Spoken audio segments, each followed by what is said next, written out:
You begin with a quiet assumption that what you know is true simply because you know it. You trust your reasoning, your conclusions, and your interpretations because they feel coherent to you. The mind confirms itself, and that confirmation feels like certainty. Al-Ghazali enters precisely here. He questions whether certainty can come from a faculty that cannot step outside itself. If the mind evaluates reality through its own structure, how can it verify the validity of that structure? You start to see the circularity. The mind judges, and then uses that judgment to justify the judge. This raises the first essential question. If certainty depends entirely on the mind's endorsement, what stands outside the mind to verify that endorsement? Al-Ghazali lived in an intellectually charged world. In 11th century Baghdad, legal theorists, philosophers, theologians, and mystics each claimed authority over truth. Debates were sharp, scholarship was celebrated, and logic was treated as the highest instrument of clarity. Yet despite this intellectual brilliance, every school criticized the others with equal precision. Each framework produced certainty for its followers and doubt for everyone outside it. Al-Ghazali recognized the deeper issue. If every discipline can be defended with reason, what guarantees that reason itself is reliable? Al-Ghazali's crisis began when he questioned whether knowledge could ever be fully trustworthy. Sense perception could be mistaken, rational deduction could be flawed, inherited beliefs depended on unexamined assumptions. He realized that the mind could create the illusion of certainty even when its premises were unstable. This was not a collapse of belief but a disciplined recognition of the limits of human cognition. You begin to notice the same tension. Your certainty often comes not from truth but from familiarity, ideas repeated so often that they feel permanent. If the mind can doubt everything except itself, how can it distinguish truth from internal habit? Reason is powerful, but it is not absolute. It can organize thought, expose contradiction, and refine understanding. But it cannot validate its own origin. It cannot step outside itself to guarantee that its method of evaluation is fundamentally sound. Al-Ghazali argued that reason functions within boundaries it cannot define. It can judge ideas but not the validity of the judge. You begin to see how often reasoning is shaped by what you want to preserve: identity, preference, expectation. What feels rational may simply be what aligns with your existing structure. If reason cannot examine itself without bias, how can it serve as the final measure of truth? For Al-Ghazali, real understanding depends not only on intellect but on the condition of the inner self. The heart, in his thought, is the faculty that perceives truth when freed from distortion. It is not emotional, it is perceptual. Bias, desire, fear, and pride obscure this perception. They shape what you accept as true long before the intellect begins its analysis. You start to recognize that knowledge often reflects your inner state more than the world itself. When motives distort perception, logic reinforces the distortion rather than correcting it. If clarity depends on the condition of the heart, how much of your certainty is built on what you want rather than what is? Doubt, for Al-Ghazali, becomes a method, a purification of belief. It is not reckless questioning but disciplined examination. Doubt removes assumptions that entered unnoticed. It exposes unexamined commitments. When you allow yourself to doubt, you uncover how much of your understanding is constructed for comfort. You see how beliefs form to protect identity, not to reveal truth. Through this process, doubt transforms from an obstacle into a tool. It separates true understanding from what is merely inherited or repeated. If doubt clarifies what is real, why does the mind instinctively defend its beliefs instead of examining them? Once the noise of assumption fades, clarity begins to emerge without force. Al-Ghazali observed that genuine understanding does not arise from argument but from the removal of distortion. When the self stops manipulating perception, insight becomes direct. It does not need validation because it is self-evident within consciousness. You begin to see that the mind often obstructs truth by insisting on defending itself. When that defense quiets, understanding appears naturally. If insight arises only when the mind becomes quiet, what does this imply about the nature of truth? Stillness appears simple, yet you avoid it. Whenever external activity stops, internal activity increases. Thoughts multiply, concerns surface, unresolved questions arise. You start noticing what constant motion had kept outside awareness.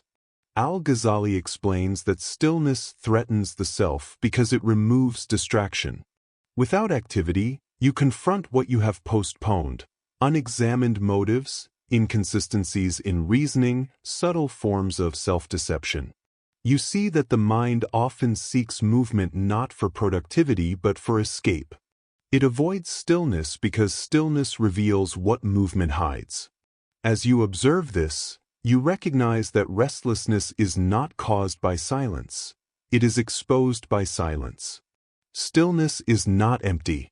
It is a space in which the structure of the self becomes visible. And when the self becomes visible, its defenses weaken. This transparency feels unfamiliar, even uncomfortable, which is why you instinctively resist it.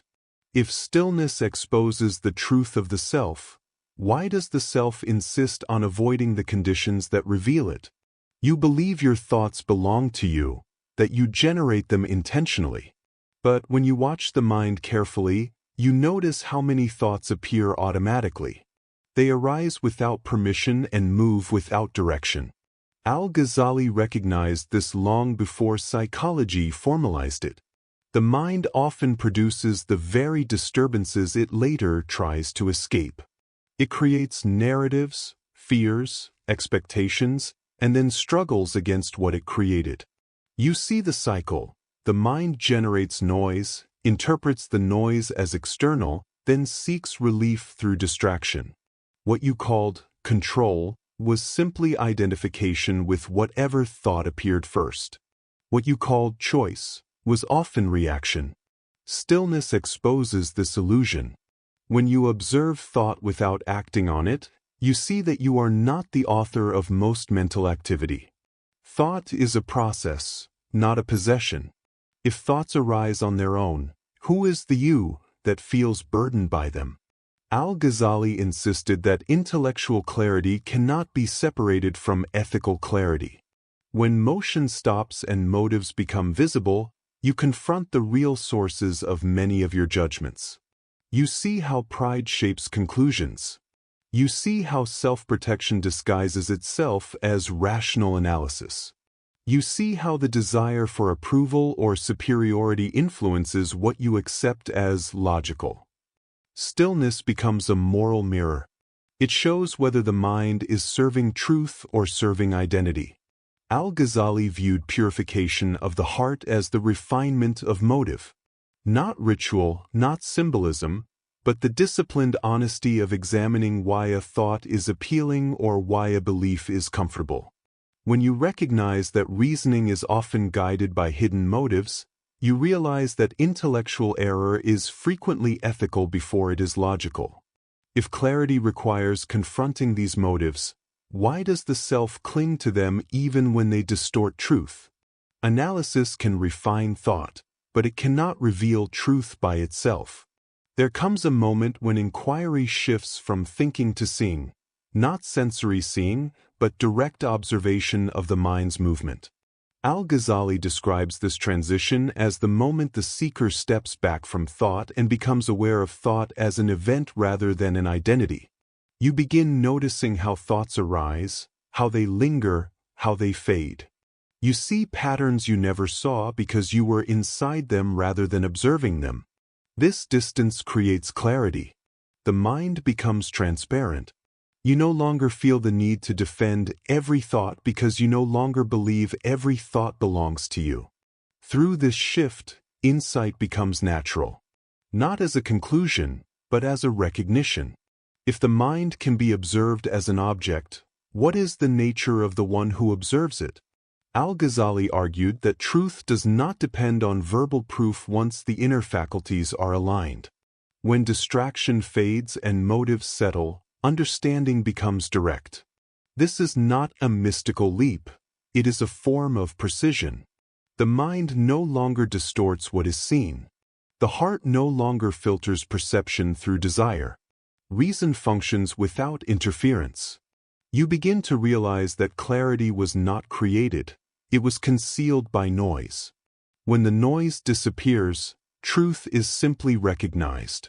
In this state, argument becomes unnecessary.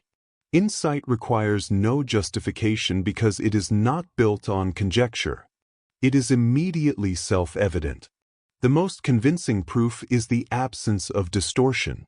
If truth appears only when the self withdraws, what role does the self play in knowing? At the end of Al-Ghazali's inquiry, understanding becomes quiet. The search does not end with answers. It ends when the one who demands answers loses urgency. Stillness ceases to be threatening because the structure that feared exposure is no longer defended. Clarity stabilizes itself without effort. You begin to see that truth does not arise from force but from the absence of interference. The mind rests, not because everything is known, but because the need to control knowledge dissolves. What remains is awareness itself, steady, simple, unforced. And the final question returns. If truth appears only when the seeker stops seeking, what remains to be sought?